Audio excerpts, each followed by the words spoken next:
Hi. It seems we're all wearing face masks these days. We want to keep ourselves healthy and our friends and family healthy too. Did you ever think that wearing a face mask could be a way to share about Jesus? I've made a few face masks to show you some ways that you could make a face mask. This one just says, "Smile, God loves you." This one says, "Jesus heart you," and I use some glitter glue for the heart. And then this one is more for Christmas.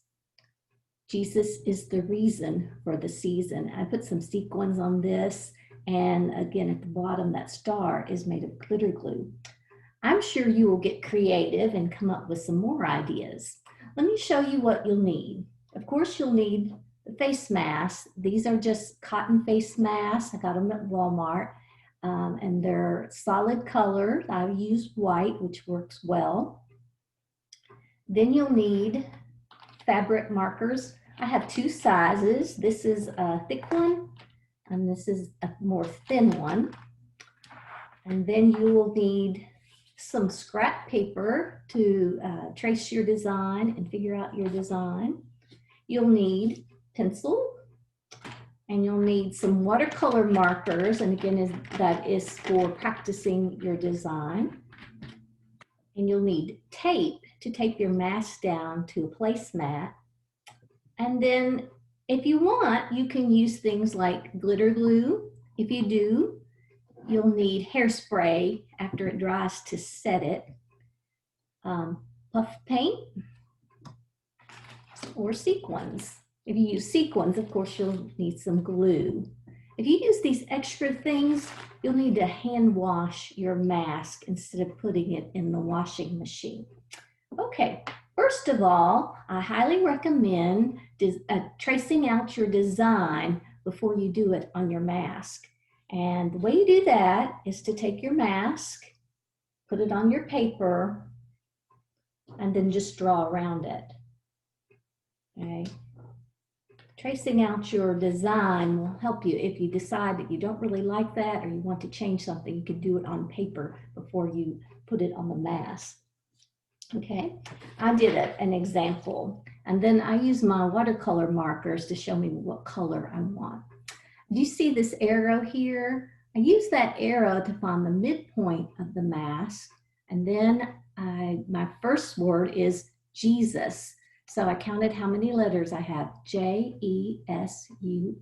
So it's 5 letters. So I want to take the middle letter, which is the third letter, J-E-S. And I started with that. I put S on my paper first and then went backwards and forwards. That helps me to keep my design centered. And you can do the same thing with your other words.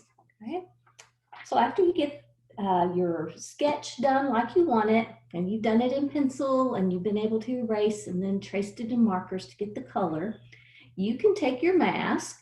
Let's do the same thing with our mask, is to fold it in half, find out where our midpoint is, and then you can take a pencil and very lightly just mark your midpoint, and that will help you keep your message centered. Okay? So the next thing you want to do is to tape your mask to your placemat. You want to kind of pull it tight, because when you draw on it with a pencil and your fabric markers, the fabric will want to drag. And also, when you're writing on your mask, you want to use your other hand that you're not writing with to kind of stretch it out. So you'll take your pencil, look at your midpoint, find your middle letter, and sketch out your design. I've already done this one, okay? So after you've got it like you want, remember, do very lightly with the pencil in case you make a mistake. You can kind of erase it, or if you don't erase it, it won't be seen. Then you take your fabric markers and trace your design. And then if you wanted any other extra things, you can put those on last, and then you would let them dry. My last tip for you today is to remember to pray for the people who see your mask. Pray that they will learn something new about Jesus.